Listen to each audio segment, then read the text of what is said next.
Game on! Sleeping Dragon against Last Minute Sweep, ladies and gentlemen. Best of 5 series, Division S North America. Yeah, it has been a hot minute since we looked at the North American region. There was a lot going on in Europe with Division S, with Masters Clash qualifiers, and of course a lot of Warcraft 3 tournaments. But as it happens, a little bit of time right now to focus onto the North American meta. And on the left side, the Order of the Sleeping Dragon in blue with Corgi Booty on Imperius, Enigmatic on Reyna, Elhaim on Blaze, Treebeard on Falstad, and Trap Queen on Deckard Cain. And to the right side, Last Minute Sweep with Nintori on Chen, Destructible on Anduin. We have Farts on Sylvanas, Flyest Raven on ETC, and Carbon on Leeming. Talking about Carbon, Alternate Carbon Season 2 is out. But I heard that it's a little bit meh. Haven't watched it yet, but yeah, apparently the second season is a little bit like, I gotta admit that this first season, even though at times it was kind of exciting, also had a couple of like weird turns and twists where it was just like, yeah, I don't know if I buy that. But generally speaking, it had a pretty nice flair, so it was an interesting idea at least. The book is supposed to be better, as they usually are, but I have to admit that in this actual case, I haven't read it.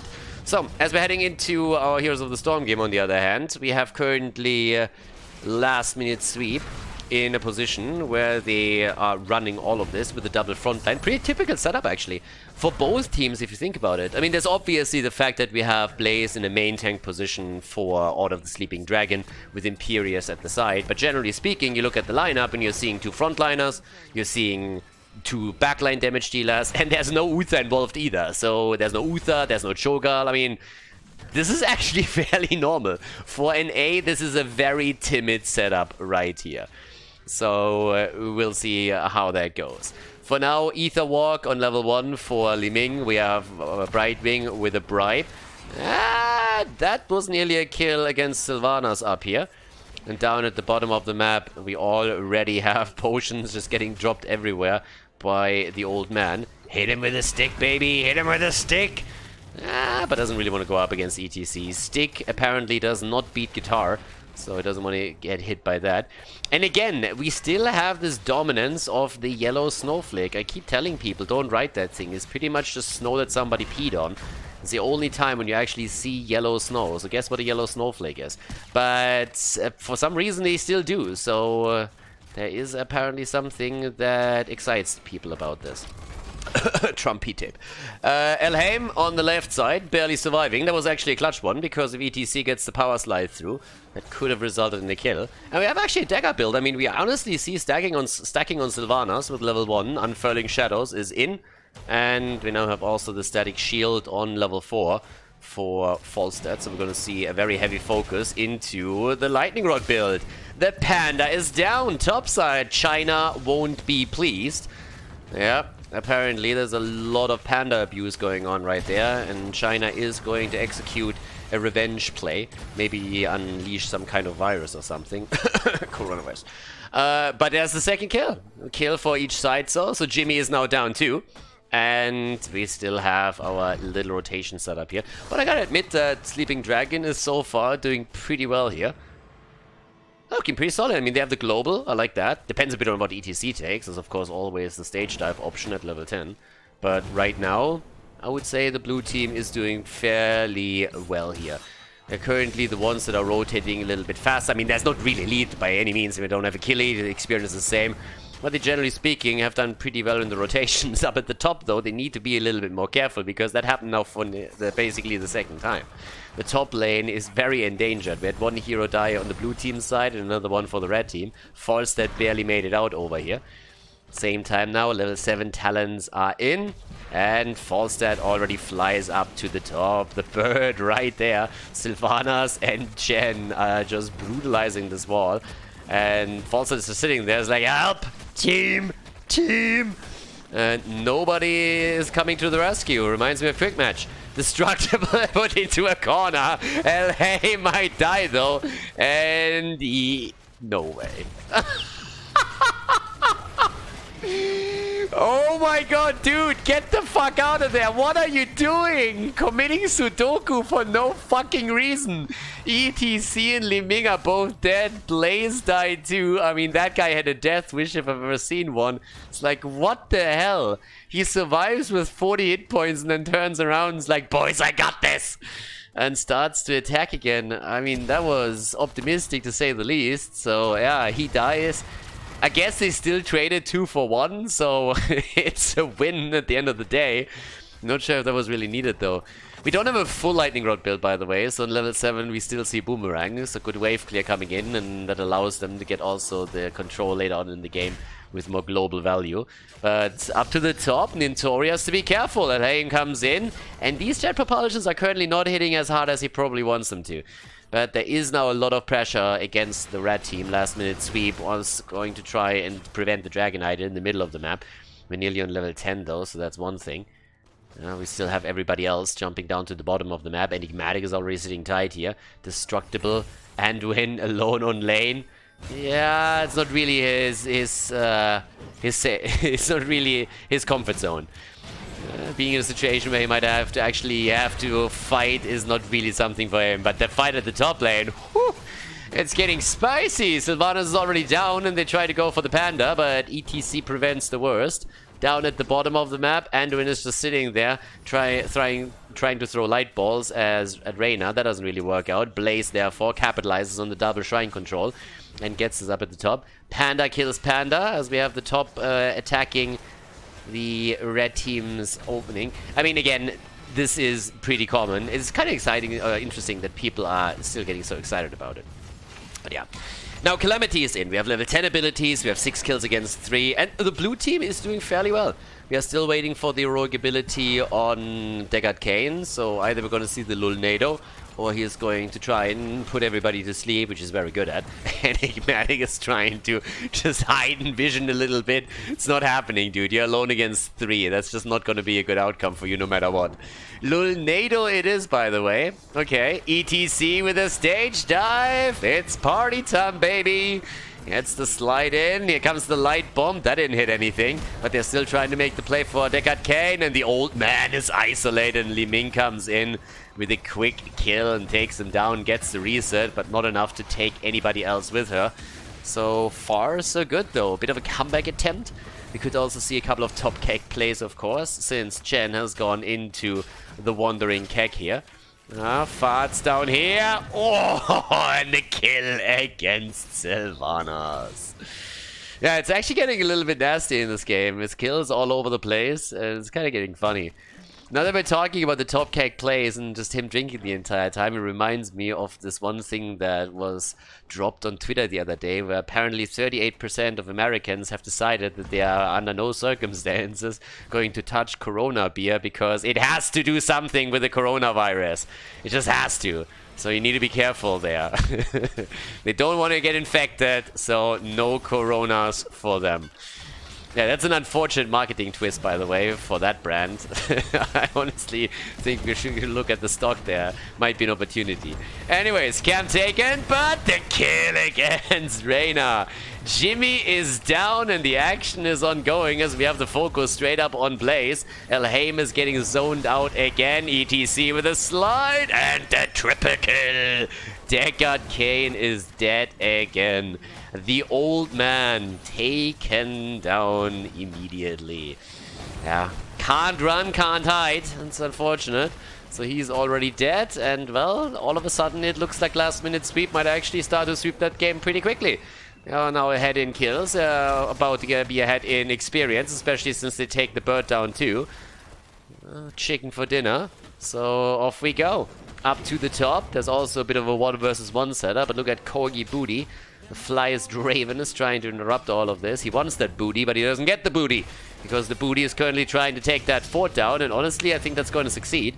At the bottom of the map, fort is still not destroyed, but the minions should be able to take care of that. Ah, yes, there we go. Okay, so pretty much an exchange in forts. If not... no, dude! Like, legitimately 21 hit points. 21 hit points for the fort top side. Yeah, I mean, it's gonna fall sooner rather than later, but still kind of funny. Falstad again with one of these all over the place builds that we're seeing here. We have Giant Killer on level 13 now without the level 1 talent. Always weird for me to see that. It's such a weird hybrid. And I'm not really sure if I think that makes a whole lot. I'm actually pretty sure that I think it makes no sense. But anyways, for now we have double shrine control. This time for last minute sweep as they're trying to get back into this. 50 stacks on Sylvanas, just saying, on level 1. And we currently have 20,000 damage for Sylvanas and 18,000 for Jimmy. Corgi Booty up at the top, trying to push this out. Finishing what he started earlier. And everybody else on the blue team side is just sitting in the middle of the map, trying to ensure that nobody grabs the Dragonite in the meantime. But the red team is rather busy taking their camp. Deckard Kane trying to seal them again. Okay. Falstad comes in. Here's the top keg play. Light bomb. And the mighty gust to save... yeah, a couple of those heroes. Yeah, so far that actually worked out quite nicely. Lulnado zoning the rest out too. The bird is a bit low, but so is ETC. And the cow dives first. Alright, ETC already down. And with that little play, we have again a slight advantage for Sleeping Dragon for a bit longer, since they have the superior numbers on the map. But there we go. So, at this point, are we going to get a second Dragonite? Yes or no? Also, do we see a defense at the bottom of the map? That's 2 Siege Giants and also 1 Catapult. Body block, by the way. Look at that Catapult. I would fire that driver. You had 1 job, dude. 1 fucking job. There's a fight going on too, but at the same time, this is more exciting. Carbon is about to... yeah, gets the reset and actually gets away here. Has also the fountain still up, so you can tap that. Those Siege Giants are still having fun. I can tell you who doesn't have fun, though. It's Anduin. And he's not the only one. Sylvanas is down too. Anduin is dead as well. That's a lot of dead war chiefs right there. Like, I'm not quite sure what to say, but those two are going at each other's throat in that World of Warcraft trailer that pretty much also limits the entire knowledge that I have about the World of Warcraft lore. They were yelling at each other the entire time. Well, Anduin was crying, Sylvanas was yelling. Now both are dead. So, that's a weird sign, but okay. Okay, Will of the Forsaken is in. Level 16 talents for both. Double control on the shrine now by last minute sweep. And we're off to the battle in the mid lane, apparently, as it seems. Level 16 talents gave us a Panem Red. And what else are we gonna get? Mirror Ball is also in, up at the top. Someone's still kicking around here. The Panda! It's such a fantastic... I mean, it's honestly, it has everything. It has the memes, it has the isolation plays.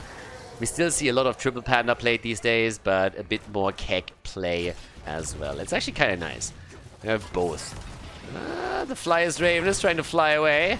Still has the stage dive. Could jump out in theory. Gets locked down. Light bomb. Turnaround attempt. And they're going for Jimmy. Jimmy is so far so far safe, I wanted to say. And then Sylvanas just explodes him before he can enter the bunker. ETC was trying to jump in to cut his path of the retreat off. That wasn't even needed. There's the Gus into a little bit of a corner in a simple attempt to save them. Corgi Booty trying to run directly back to the gate. That didn't quite work out as intended. Oh, and that didn't work either. ETC just pushing him back on the jet propulsion. And there goes Blaze. That's 13 kills against 10 now. And the red team gains a lot of momentum. And let's not forget, they still have Sylvanas, so they can easily disable Keeps here. And thanks to the Siege Giants earlier, they have done a lot of damage to the bottom wall already. So now that they're jumping in for the first structure of the inner ring, this is definitely going to hurt quite a bit. Over here, as a quick annihilation attempt against the keep itself. ETC is also sitting up at the top, trying to get the second shrine collected, which he does successfully. Does he? Yeah, he does. I was like, wait a second, is he actually sitting on that thing? Because that takes ages. Direct path. But again, Keep is down. So Keep is down, lead for last minute sweep, and a pretty significant one at that. And they get the Dragonite too. Okay, Dragonite is already starting to make his way over into the middle. Apparently they don't really want to try and end the game yet, which I think is the right decision, since 13 minutes into this, Dragonite doesn't really hurt all that much yet. So you gotta be a little bit careful with it. But over here, there's another quick punt. Dragonite tries to at least work the fort, and that should not be a problem at all. And we have that 5 versus 5 again. Look at Imperius. Oh! Close. Not quite. But he was actually close. The problem is if he gets the connect, I don't really think he can do a whole lot with it. Unless he has Wrath, which he didn't pick, so over here, still another setup attempt. False start, and the bird is dead. The gas did a bit of work, but it definitely didn't do enough to save him here. So now that the bird's down, they might actually have a chance to break through the second wall and take the second keep down. Blaze is still busy at the bottom of the map to defend some of those minion waves that are pushing through. But off we go. Sylvanas is still sitting absolutely tight down here. This is a big one. That's Siege Giants, that's also Catapults, and Sylv moves in. And I don't know, but here we go. It's time for the Kex again, baby. But Deckard Cain is actually a bit split, so they can't really lock him down as quickly as we were probably hoping for. Destructible is also low then again. So Anduin is on the run. Yeah, he's doing what he does best. Running away from a fight. He's really good at it. But in this case, he actually gets killed regardless. And he might not be the only one. ETC is a bit far out to the front, so he's about to fall. Oh, and no, baby. There we go. Alright, EDC is dead, Sylvanas gets away. And for now at least, we have both teams aiming for level 20. 19.5 on both sides. And here we go. What else do we have? Nintori is already moving topside. I mean, next shrine should be announced soon. This is also the only remaining fort, by the way. 47,000 damage for Sylvanas now. We have 39,000 for Jimmy. Yeah, so Sylv definitely dropping the numbers in here. Look at Liming on the other hand. 43,000 for her. Pretty solid also on the wave clear, considering it's of course Chen that holds the top number for them with 106,000, the offlaner. And talking about his wave clear, is actually trying to clear the wave up here. That might be a bit of a problem. I mean, at the end of the day, the only thing that you do is the opponent's team's work, and then the blue team moves in and says, like, thanks, boys. Wasn't really necessary, you know, it was my birthday, but hell, I'll take that present, thank you. So, Nintori, he might have to keg out of this one. I mean, this is the only reason why he actually stayed there. I'm not even kidding. Yeah, optimistic wind tunnel. The only reason why Nintori even moved to the top, I mean, he must have known he's gonna be ganked there any second. The only reason he moved in is because he says, like, keg time, baby. That was a nice setup, though. Nicely done, Anduin. Look at that. Starting to be useful today. Nobody going for the camp. I don't really get that, but Elhaim steals it. So they still lose 3 heroes, but the fact that he was able to go for that is still insane to me. Yeah, Sylvanas is able to move away. The Raider actually focused on something completely different. So now that we still have a 5 versus 2 on the map, there's a chance that they're just simply going to go for core and end all of this. The double camp at the top is completely ignored, and that's usually a good indicator that you're trying to end the game or get the keep, especially with the catapults here. And yep, they're already moving straight down through the bottom of the map right here. So off we go. Hits keep coming, and I don't really think that they can be stopped. Can try and maybe get a kill here in the back, but Jimmy is about to go down. The old man is throwing out potions like it's candy, but it's not enough to save Jimmy. Yeah, with Reyna down, there's not really much that they can do. 18 kills against 12, and ladies and gentlemen, last minute sweep is going to take the victory in game number 1 on Dragonshire against the Order of the Sleeping Dragon. And nicely done by the red team. GG and well played, as last minute sweep takes the W in game number 1.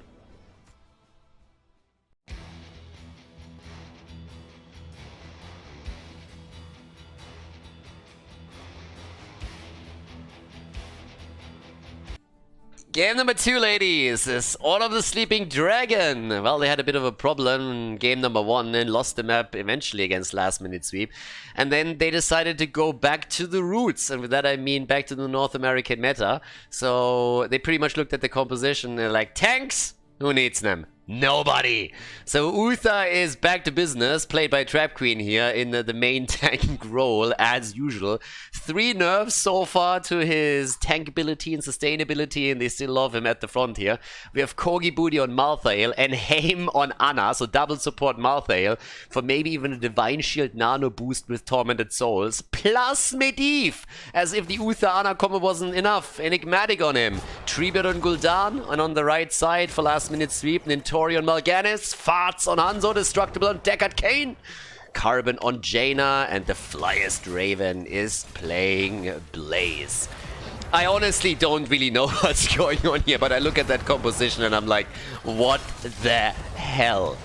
Typical NA play, so it's gonna be fun at least for us. But of course, if you are used to just the European meta, then at this point you're just asking yourself, did I end up in an alternate universe? What's happening here?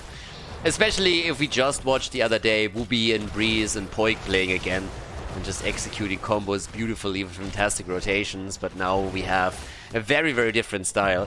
And the thing is, I'm actually a little bit scared that it might even work. I mean, there's good sustain on the other side, and of course we also have a fair amount of CC.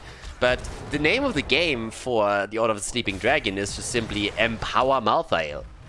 Empower Malthael, draw the attention with him, let Gul'dan do his thing in the back, and that pretty much has to be the setup that they're playing here. So it will be, I mean, interesting to say the least. But now that we're heading into the second game of the Best of 5 series in Division S North America, let's see what we're gonna get. With Talons, we have a lot of stacking going on, especially Medivh with the stack on the baseline is of course going to be super important here.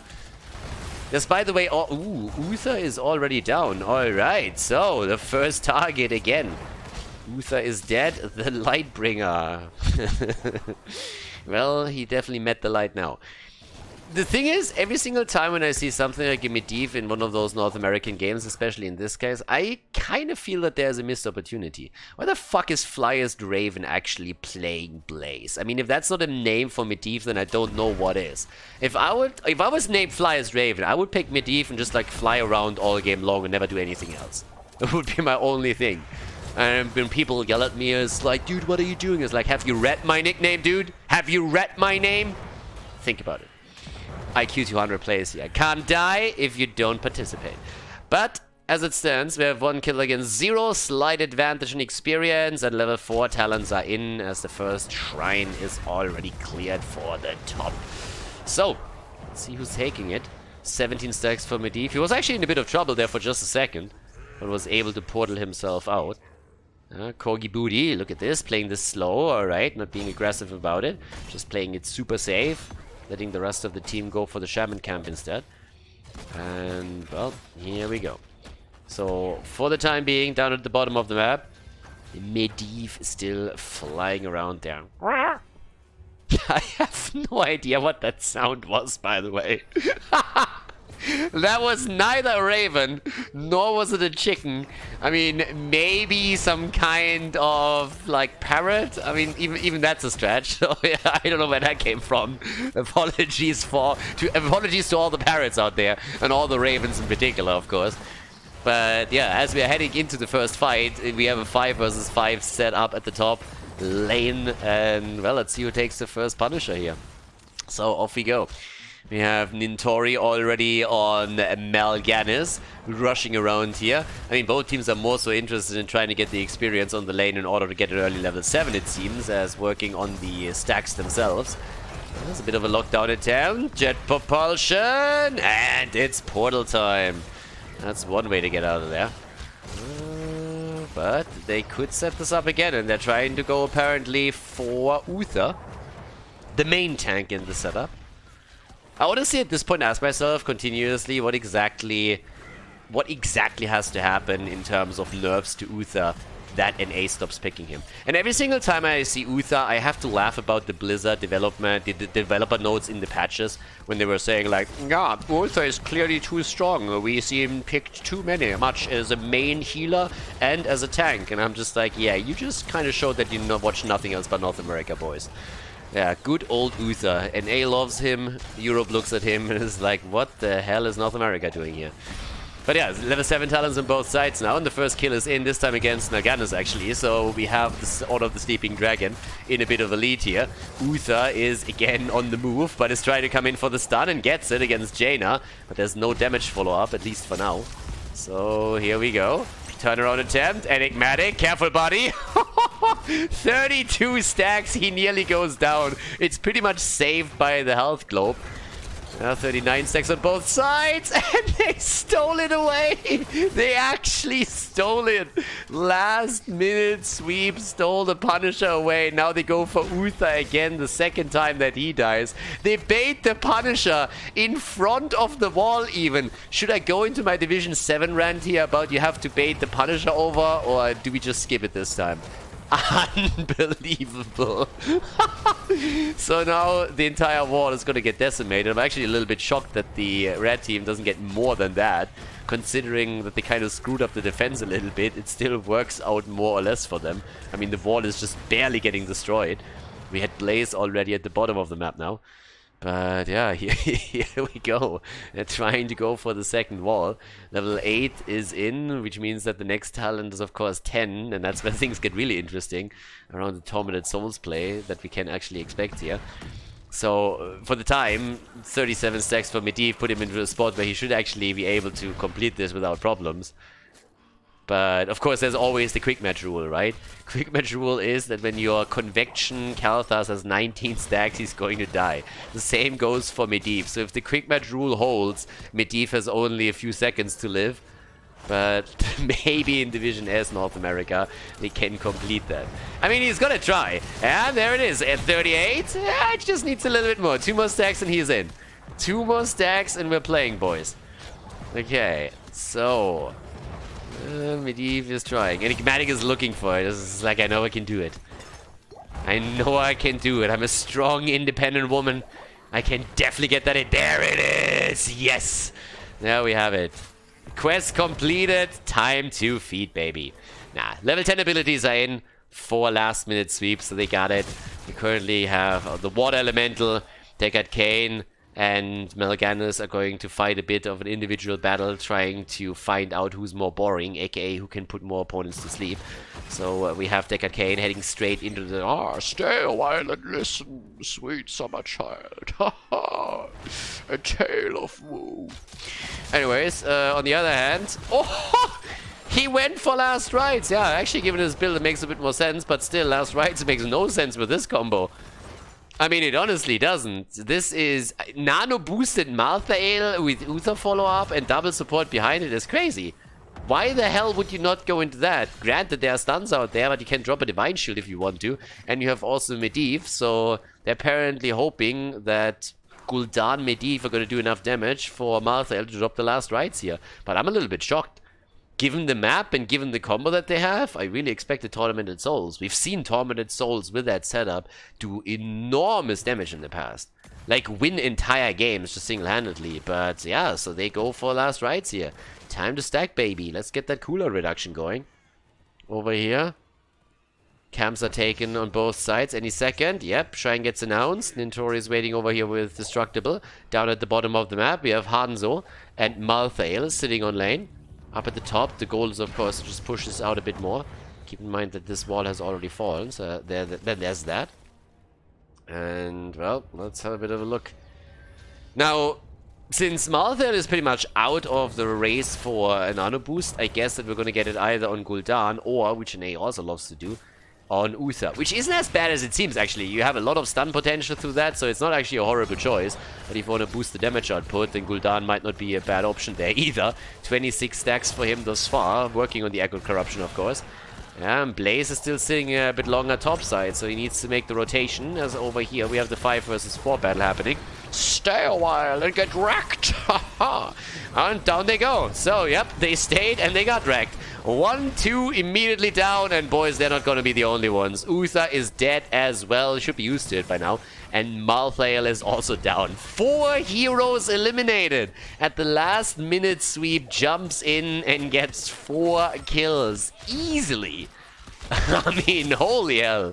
Uther, yeah, dropped pretty much one of the first. It was a great setup from Deckard Cain, setting all of this up, and then the arrow coming in, the immediate follow-up from Carbon on Jaina, Arcane Punisher, and they already went through the wall. Fort is definitely down, but that was a really nice one. Look at Gul'dan, he didn't even get a single stack in that fight. Not one, because he was pretty much wrecked immediately. So now we're looking at the destruction of a fort. Second one, maybe even. Top side, Malthael is trying to stop the camp that pushed in. So that fort is also taking a lot of damage. And of course, that means that down to the bottom of the map, it's a 5 versus 4. Now that Arcane Punisher is still a happy panda and is starting to move in. Go behind the gate. If you don't want to trigger a Khaldor rant about how to bait a Punisher over wall, go behind the bloody gate, my friend. There we go. That's how you do it. That's my boy, right there. You see Uther useful after all. There we have it. Alright, but the wall is gonna fall. The wall is going to fall. That one's down. Arrow, arrow, the seal. Stay a while and get wrecked again. Double kill. Elheim is dead too. That's 3 heroes eliminated. Make it 4. And that combo is just getting absolutely dumpstered on. Last minute sweep. They're coming into the second game and they're shitting all over the blue team. Yeah, that was a brutal one. The old man hits the keep with a stick so that they can finally go for the core.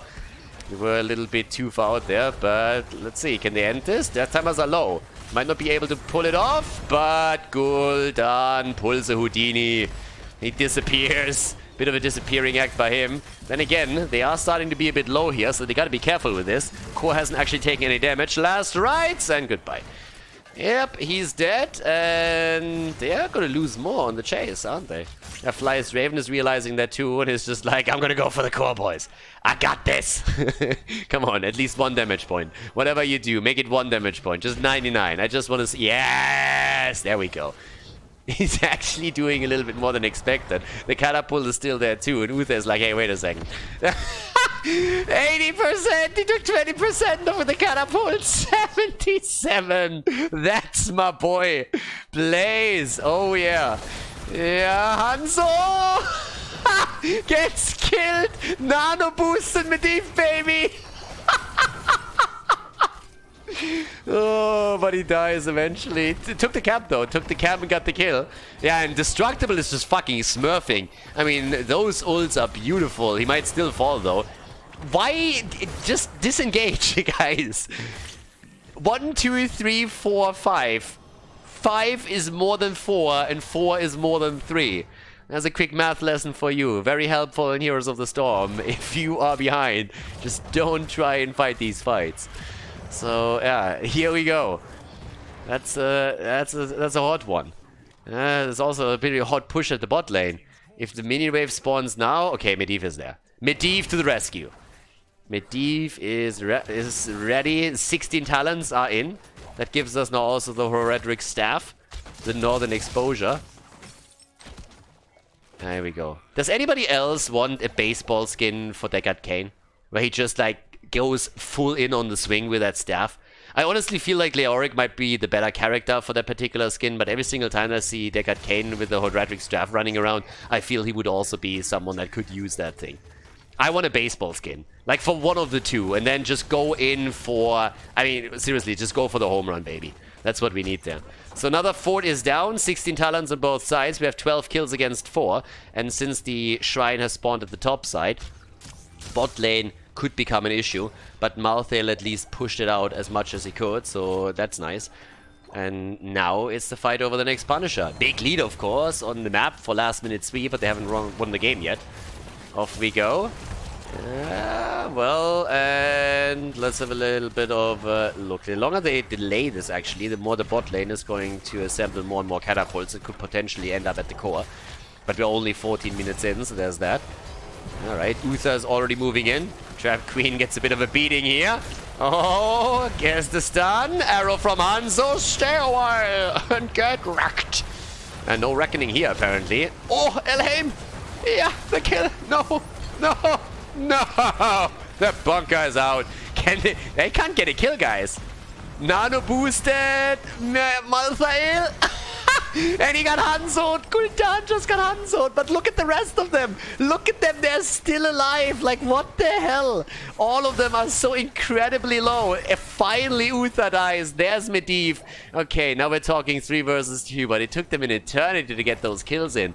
What a fight again. Holy hell. 2 stacks for Malthael on his 10. So that means the 10-second cooldown reduction now too.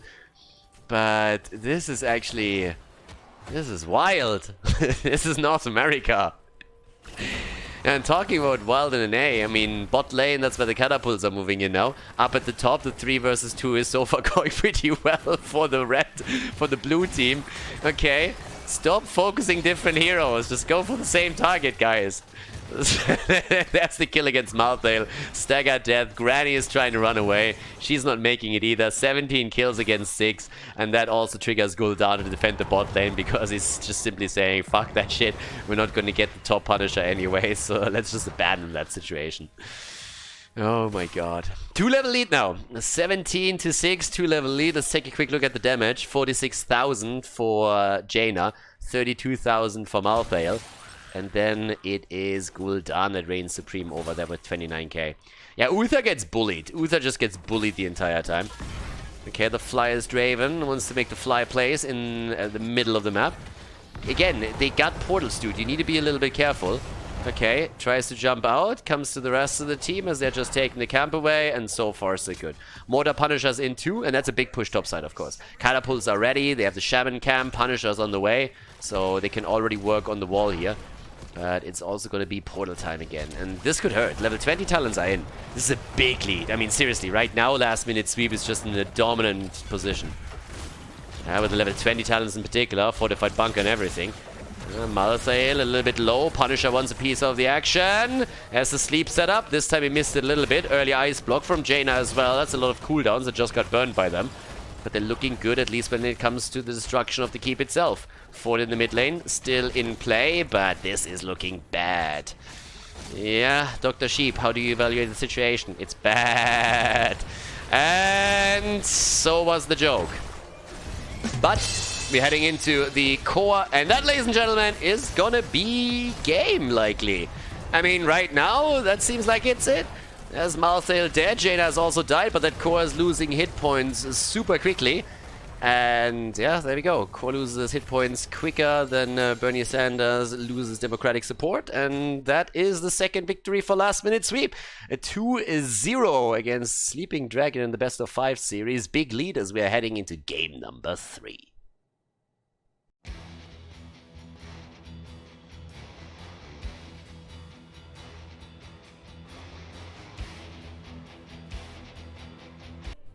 Game number 3! Yes, the 2-0 lead for the Order of the Sleeping Dragon, and they bust out North America's secret weapon.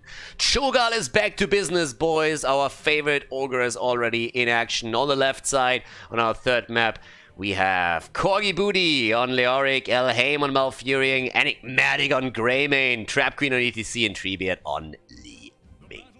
And on the right side of the map, on Battlefield of Eternity, Farts on Cho, Destructible on Oriel, Carbon on Hanzo, Flyers Draven on Gal, and Nintori is playing Muradin in our third game right here. Yeah, well, so far, last minute sweep has picked up wins in this best of 5 series faster than Joe Biden has picked up endorsements lately. But as we're heading into this, we already have Stacking Quest on level 1 for Muradin. We have, of course, Cho'Gall already rocking it up towards the top, carrying the golden horse here to victory. And on level 1, we're starting things immediately with a Force Armor for Li Ming. Cho'Gall for a second in trouble, but the damage is there. Fafen. Okay, talking about fantastic names right there. Alright, so with this, we currently have our little setup here towards the top lane, starting to be a bit more aggressive, which of course means that the dedicated offlaner is Muradin. Now, if you've ever actually solo laned with, who's by the way spraying Leo, I mean, Corgi Booty, I'm really sorry, but if you can't beat Muradin on the solo lane, then it's time to uninstall heroes. So, yeah, Muradin as a solo laner is absolutely horrible. That guy absolutely sucks. Like, the wave clear is negative. You are ending up healing the opponent's minions more than you're actually damaging them. That's usually what happens there. So there is absolutely no way that Muradin has any chance. He's gonna get drained into oblivion, and the wave clear that we're seeing from Leoric is just gonna be way too much. If you ever played a quick match where your team just refuses to soak the side lanes, and you as the main tank jump onto the side lane with Muradin, you know exactly the pain that Muradin is feeling right now, because it's not a fun situation to be in. But they made the decision that that's the play that they want to make, obviously with them already preparing for the actual fights over the Immortal and prioritizing that a little bit higher. it's still weird to see that they decided for Muradin to fill that slot. There's a lot of other options that they could have gone for here. But the spray game at least is on point, and you gotta appreciate that. I mean, at least the sprays are there, right? So if the spray game is already on point, you know that you're in for a good game. Now with Greymane and Leo, there's a lot of percentage damage that could definitely start to threaten Cho'Gall. Oriel, of course, with a possible Resurrect, but we've seen a lot more Aegis used lately, since, of course, there were a couple of nerfs to Resurrect just in general, channel time and all of that. As it happens, the blue team wants to not only go for the camp, but they want to go for the kill. And the Dwarf is trying to get out. ETC actually screwed it up a little bit. Phase melt was a bit early, and that could have become a problem if Muradin still had to jump there, but as it turned out, it didn't. Wasn't really interrupted though, I think. Level 4, as so often these days, Triumvirate is taken. So the level 7 talent is of course the only question here, and that, even in North America these days, is Calamity. I mean, it's all about the Calamity right there. And off we go. So with the 1 kill against 0, first objective is about to spawn. We already have the camps taken on both sides, so lane pressure will be present. Both teams are pretty much going for the Heroes of the Storm ABCs on the map. And we have Sledgehammer! And Muradin is going all in on the memes right now, so it's hammer time, baby. Trying to go straight in for the Sledgehammer as well. Level 4, by the way, the Seared Flesh. Elaim gets stunned out over here. Hanzo is trying to take the Immortal down pretty much single-handedly. Gets a bit of support, but he has Muradin. And there's the Stormbolt. Cho'Gall! Oh, and he's dead. Double kill. Cho'Gall already down, 3 kills to 0, and now it's time for Oriel to die too. But the whip comes out. Destructible. He's whipping the boys in shape here. Bot lane has to be defended. Same is true for the top. Problem is that Carbon is a little bit isolated. He's low on mana too. I mean, he has nothing. He has absolutely nothing. And gets immediately taken apart here. 4 kills against 0. Make it 5. All of the Sleeping Dragon. They're a little bit mad right now. They're actually pretty angry at this point. And I can see why. After the last 2 maps, it was probably not a nice situation to be in. So they are really stepping it up, at least in the early game, on Battlefield of Eternity. And they're also about to win the objective, or do they? Cho'Gall is already doing his thing, dishing out some damage, but over to the left side. Now that Greymane is here, they're jumping in straight for that. So, here we go. Level 7 talents are in, Calamity is picked, and it is Immortal time, baby. There's the extra health globes right away, and it's of course time to just jump to the top for now. Muradin still fighting against Leo. Siege damage on Leo, 30,000. Siege damage on Muradin, 7,000. So, yeah, there's that. Okay. Pretty much tells you exactly how Muradin feels at this point. But then again, we're starting to see the aggression topside, and guess who's back? It's Leo, because he pushed the lane out already, and Muradin had to stay much longer in order to prevent the fort from taking damage, and that's a kill against Cho'Gall. Cho'Gall is down, Muradin is finally here, and pretty much announces himself by missing the first Stormbolt. So now Oriel is also dead, that's 3 heroes down, and with 8 kills to 0, the team takes the fort and moves down to the bottom of the map to try and claim the second one as well, or at least start to damage it. A 2-level lead 5 minutes in isn't a bad sign for the Order of the Sleeping Dragon either, so they're definitely riding here with their momentum. Broccoli spawns and dies immediately, but allows them to go onto the fort. HGC, yeah, it's not quite HGC level what we're seeing here, but I mean, they're trying. An A for effort. But that's the end of the fort, and the spray game's still on point. And I like that. I mean, you gotta have something here. Again, the whip into the wall. Might be that Leo actually dies now. Yep, the booty is down. Faven got the booty, and that's the end of Leo. Trade value activated, baby. The problem is that he himself is also in trouble. Still the heal attempt from Oriel. Oh, the chase is on. 4 versus 5, more or less. They nearly got him there. Look at the experience, though. They are any second on level 10. Level 10, turn around, Entomb. Right here. Entomb, baby. Entomb. Where's the Entomb? There's the Entomb. Where's the kill? There's the kill. Down they go. Cho'Gall is dead again. And that's now 10 kills against 1. And they are just dominant at this point. Absolutely dominant. Okay, so Mosh Pit is in. We have also the Cursed Bullet. Shocking, I know. But against Cho'Gall, obviously. That's the talent that you expected. Li Ming is holding back her own level 10. Now, that worries me a little bit. And yes, thank God, Wave of Force is taken. There's no Anubarak where you want to counter the Cocoon. So there's zero reason to actually go for Disintegrate. And she doesn't do that either. So Wave of Force is in. 18,000 damage on Hanzo. 15k for the Wolf. Just saying. And without level 10, the chances of last minute sweep getting anything done on the second Immortal phase are slim to none. Now, if they actually hurry on the wave clear and get the experience, they might be able to fight after the halftime show. But the halftime show at least should go absolutely uncontested over to Order of the Sleeping Dragon. I mean, without any problem whatsoever. So the Immortal already takes some serious damage. We have up at the top. Trap Queen still trying to zone a little bit, sitting tight with ETC and making sure that nobody is flanking in from the opponent's team. 19 stacks for Muradin on the baseline, by the way. 13 on the level 1. So connected a fair amount. Got a couple of kills afterwards too. At least one. And Sledgehammer, of course, helps with all of this as well. Yeah, here comes the attack. Arrow! Into the Immortal stun nearly. Big arrow this time, and A actually connecting it. Down here, the Entomb is in, trying to trap Muradin. That didn't quite work, but as it seems, it could be the end of Cho'Gall again. And yes, Cho'Gall is down once more. About to get resurrected, though. Oriel is immediately getting dropped, and it seems like maybe Muradin is also gonna fall. Misses one Storm Bolt. Cho'Gall is back to business. And Cho'Gall has died 4 times now. But they are so close of getting the Immortal, and Leo is actually the one that already moved up to the top in order to take care of it. Hanzo angling the shots, trying to get at least some damage in, but it's not really looking good for him. They're still trying to lock down Cho'Gall, which could actually work. But instead, Malfurion gets attacked here. Cho'Gall, and he gets out. Yeah, 13 kills against 1. It's a bit of a beating that last-minute sweep is currently receiving here. Topside fort has fallen, therefore the Immortal moves now down to the bottom of the map, where the fort has also been destroyed. And we've even seen damage against the gate. But here we go. Immortal time. If they continue this is going to be a bit of a speed run. Not quite of an MVP Black level, but hey. Level 13 talents are in, and Cho'Gall comes in again. The bullet says hello, grazes him a little bit, and the Immortal kill against Muradin. And there's the Entomb. Oriel is about to fall. They're trying to go for Cho'Gall, and they're gonna get him this time. 20 hit points! 20 hit points on the fatty as he's able to make it out.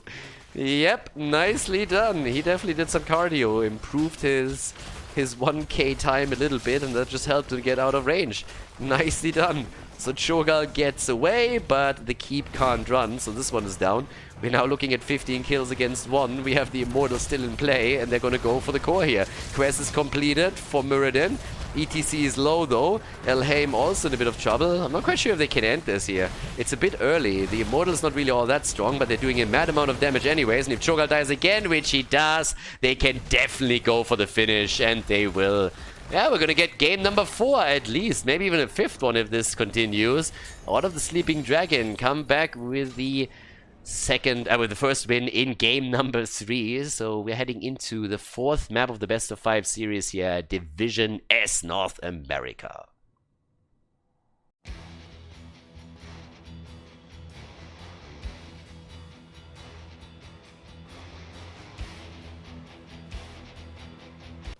Game number 4, everybody. The Order of the Sleeping Dragon coming back on the last map with a bit of a bang here. Yep. Quick victory, a bit of a speed run that they executed against last minute sweep. And now on the left side, Kogi Booty on the Haka, Treebeard on Falstead, double global play with Elhaim on Lulcio and Trap Queen on ETC, even more globals. And they have Asmodan. Yeah, why not? Enigmatic on the hero and over to the right side. I mean, as if it couldn't go worse, we now have a no support against the no support. Destructible is actually playing Brightwing here, apparently trying to get at least some global value to counteract what we see on the blue team side. Carbon on Liming, Flyers Raven on Zeratul, Farts on Tychus, and Nintori on Johanna. I don't know what to say to all of this. I mean, the Asmodan pick alone just absolutely kills me. And then, of course, you're looking over to the rest of the setup. And it's pretty clear that they're trying to play around the opponent more so than anything else. I mean, if you want to focus on the macro game, then hey, by all means. I guess Lucio is mostly there to try and keep Asmodan alive, who went on level 1 straight into Wrath. Which is also interesting, because with the setup that they're playing here, I didn't expect them to go for anything that forces him into real auto attack range. But we're gonna see how it pans out. We have Aetherwalker level 1, also a cleave setup for Zeratul to begin with. Again, traditionally in Europe, at least from the top Zeratul players, you only have the level 1 and the level 16 talent picked on cleave. But we've seen a few different setups from multiple teams now, so we'll see how exactly this is gonna work out. But anyways, let's see a little bit of how this is going to pan out for them. There's at least a lot of globals that they have now active, so there's at least that. If they can actually properly bring that into the gameplay, that's a different question. I mean, Falset is currently sitting topside and is dealing with Zeratul for now. Both teams are going for the Siege Giant camps, as you can currently tell here. And in the middle, we already have a little bit of action against a Trap Queen. Yep, a good old ETC for a moment was there in trouble, didn't die though. But down here, they were nearly invading the camp. I mean, that one was closer than he probably expected. A little bit too close for comfort, if you're honest about it. But the fights are still ongoing. It's not over that yet here. Falset stays still topside, as apparently Treebeard hasn't really decided what to do here yet. Zeratul is making the rotation between the lanes. Level 4 talent, so once again we're seeing the static shield on level 4 after he went into Wingman on level 1. Tychus within the rhythm. Okay. North America never changed. I mean, again guys, the bigger they are, it's still a pretty good talent.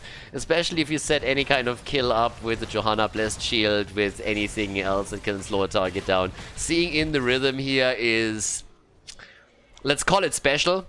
So, yeah. Oh god. It's glorious. Anyways.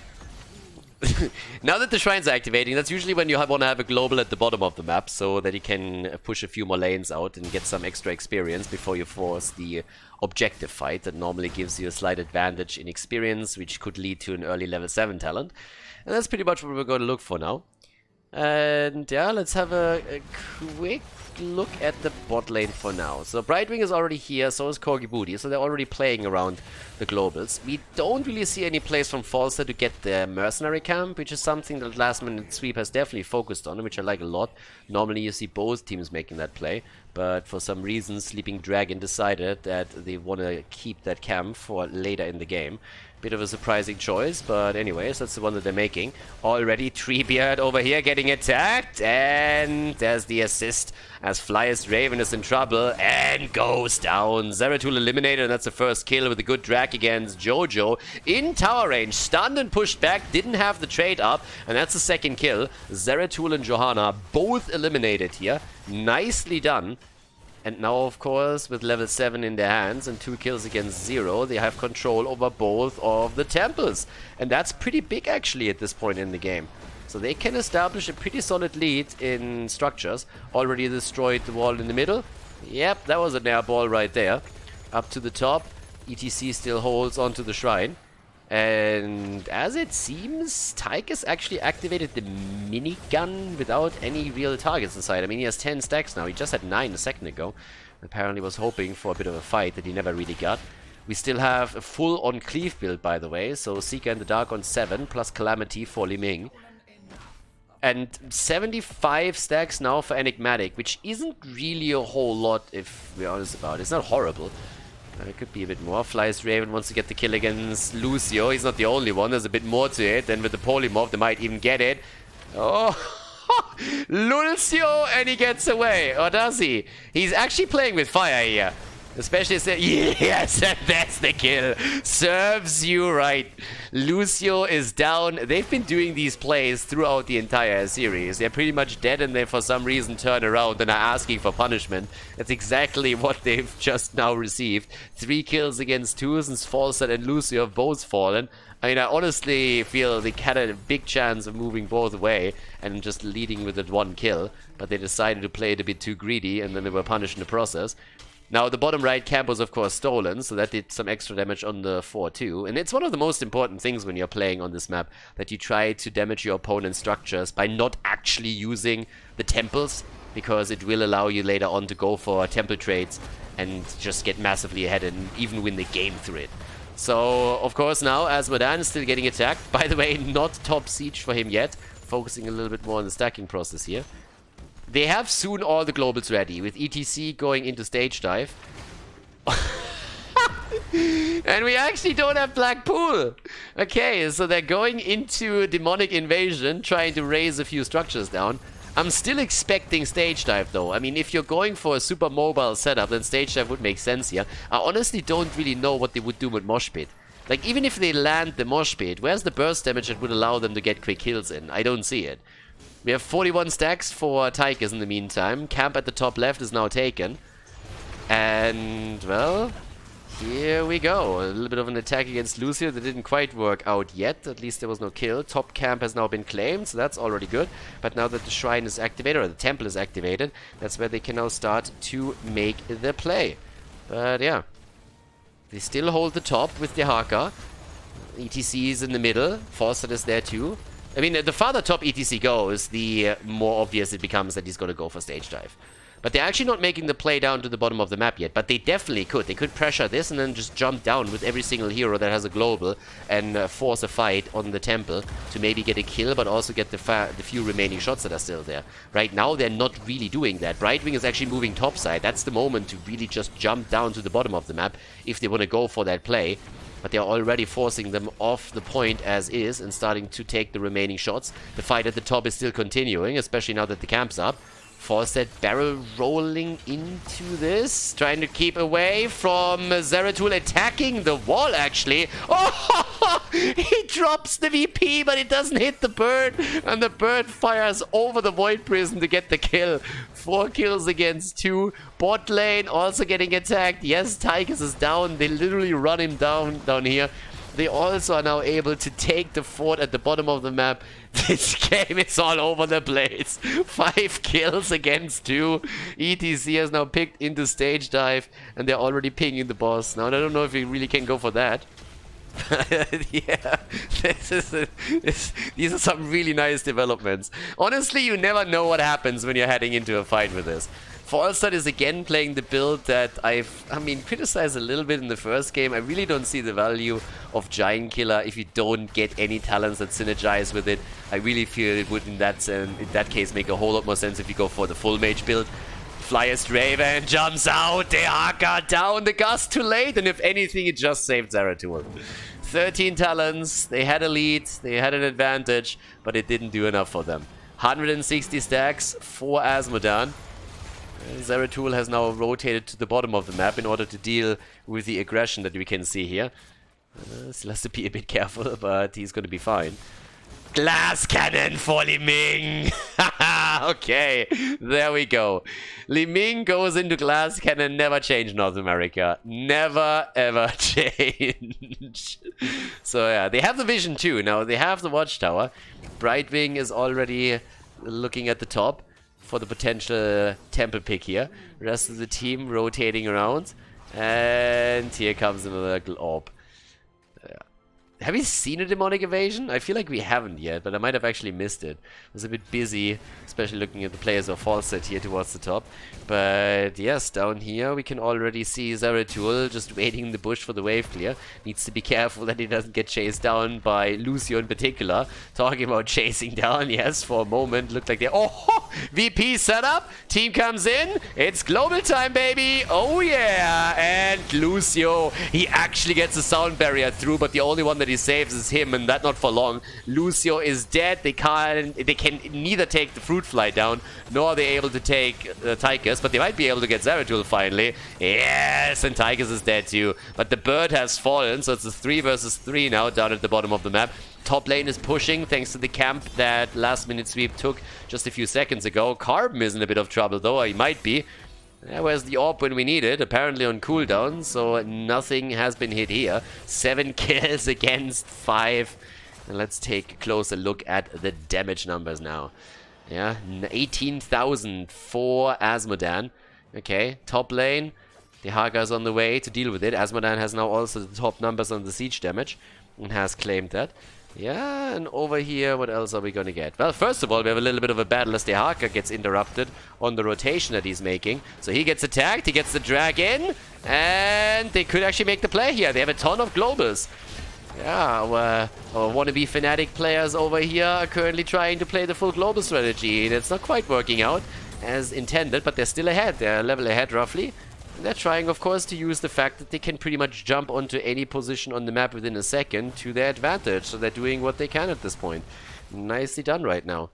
ETC is still sitting down at the bottom of the map and is just saying, okay, I'm actually just simply going to go for the objective if you guys have nothing else to do. That starts to attack the keep. The Haka has actually started now to take topside. So he's currently sitting at the top of the map, trying to get the additional temple. And they are getting heavily ahead when it comes to structures. I mean, just look at the minimap. All of the forts are still in play for the blue team. They have level 16 now, whereas the red team is just losing everything. ETC sees what's happening. Falstad has the Mighty Gust if he wants to use it. And they're actually letting the boss go. Nice. Pushes him into the boss stun. They let the boss go. And instead they're making the play for the top. Yes! Demonic Invasion value. Here we go. Here we go, ladies. But the Void Prison gets used to counteract it. Zeratul came back. Bot lane gets pressured now as well. ETC was actually thinking about moving in and helping out here, but decides that instead he would just rather go for the Siege Giants. Level 16 talents are now, of course, ready for both teams, and with Glass Cannon level 13, we now still have Mirror Ball taken. Yeah. There's Tychus. I have no idea why he is an Odin. I guess because they were trying to fight at the top right. Even though there was a retreat. There's the kill. Glass Cannon value, baby. And Asmodan is also dying. That's 2 heroes down. Boss, by the way, went at the bottom of the map through the fort and is now starting to attack the wall at the keep. 7 versus 7. And it seems like that full global strategy is not really working out for all of the Sleeping Dragon. At least not in the way that they were hoping. They are not really pushing anything at this point. Nobody's sitting at the top lane. The Haka was at the bottom of the map and trying to stop one of the waves coming through. But now they need to be very careful here, as we have another approach from last minute sweep in an attempt to take the keep down, or at least damage it. The more damage they can do right now, the better for the rest of the game, but they themselves have of course taken a massive beating on their structures. Minimap reveals it quickly. The keep on the top and the bot lane for the red team are both down to less than 50, or to roughly 50 HP. Yeah. 80 stacks for Tychus on his level 4. And there's no boss up for another 3.5 minutes, so that thing has already been removed, and the position is still way better for the blue team. When it comes to map control, of course. But yes, let's have a quick look. Trap Queen moving up to the top, slowly. Okay, double checking what's happening here. Down at the bottom of the map, the Haka is attempting to push this out. 230 stacks for Asmodan. Level 20 talents aren't here yet. Level 16, Trample. Okay. It's a little bit of a different style with Asmodan, I gotta say. But yeah, double global at the bottom of the map now, trying to push this lane out. Temple activating soon, and if they can actually apply the pressure on an off lane, on a side lane, then they should be able to make the play for the objective as soon as someone is coming in here to defend. And Brightwing is currently the one thinking about doing that, but that could backfire very, very quickly. And the second that Brightwing actually jumps into the middle, Falstad and the Haka are going to push out the bottom. And either way, this is getting tricky, because the red team can't stay there and simply leave Brightwing defending the bottom of the map. They're going to lose the keep if they do that. And that's exactly what this looks like right now. I mean, as you can tell, ETC, on the other hand, falls. The Haka should actually, at this point, really start pressuring more with Falstad. As long as they have vision, they're fine. And they're not getting a whole lot done here. I'm honestly a little bit surprised how little they're able to accomplish here, given the circumstances. But now that the fight is happening, they should also start to fly straight up in the middle. The Haka is already coming. They're playing around the globals here, but Asmodan drops the ult, but he's still in trouble since Johanna follows up on him. Treebeard comes in for potential kill. Asmodan is already down though. Elhaim rushes away, and Falstad is dead. Tyke is actually able to get the kill. He dies too, but still, they're trading 1 for 3 here. Red team is killing. They dropped the Void Prison. I don't really think that's worked as they were, like, as planned, but I mean, still, they're getting kills now. There's the drag, and that might even be a kill against Zeratul, but not before they take down the Haka. The Haka eliminated. They follow up with a potential kill against Lucio. That would be a full team wipe if they can get that done, but he is at least able to get out of there. So, cams are currently stolen away. The early level 20 for last minute sweep. I mean, let's not forget that they're actually ahead in the series. They were pretty dominant in game number 1 and game number 2 before they got completely murdered on the third map. But if they win here, then it's just lights out for the opponent. So there's that. There's definitely something that they can pull off here. No doubt about it. But yep, Nintori is still sitting at the bottom of the map. Up to the top, there's of course a camp that has to be defended against because of the situation that they ran into. Yeah, it is wild. It is a wild game. It's a wild series, honestly. Starting with team compositions and everything else that we've witnessed so far. But it, I mean, with life, I wouldn't say that it hasn't its a certain charm. That's definitely true too. So, okay. Now that we have our setup around the Siege Giant camp, it seems that this is going to be the next focus point for both teams. The Haka will still push out the top. Yeah, the bird is in. Damage attempt. Yeah, that angle didn't really work for Liming. No. Repulsion play. Push the target out of the combo, not into the combo. So that wasn't quite it. Now we have also the Siege Breaker. Which I mean, generally speaking, if you want to just take structures down, then hey, by all means, go for it. But if he wants to do that, he should really try to get a bit closer to the structures so that he can actually take them down. They have the globals. They just need to really start to use them properly now. And the Haka needs to just push the top lane continuously if they want to do that. And it needs to stop dying randomly down here. VP comes in, and Elhaim again with the ult to save his ass.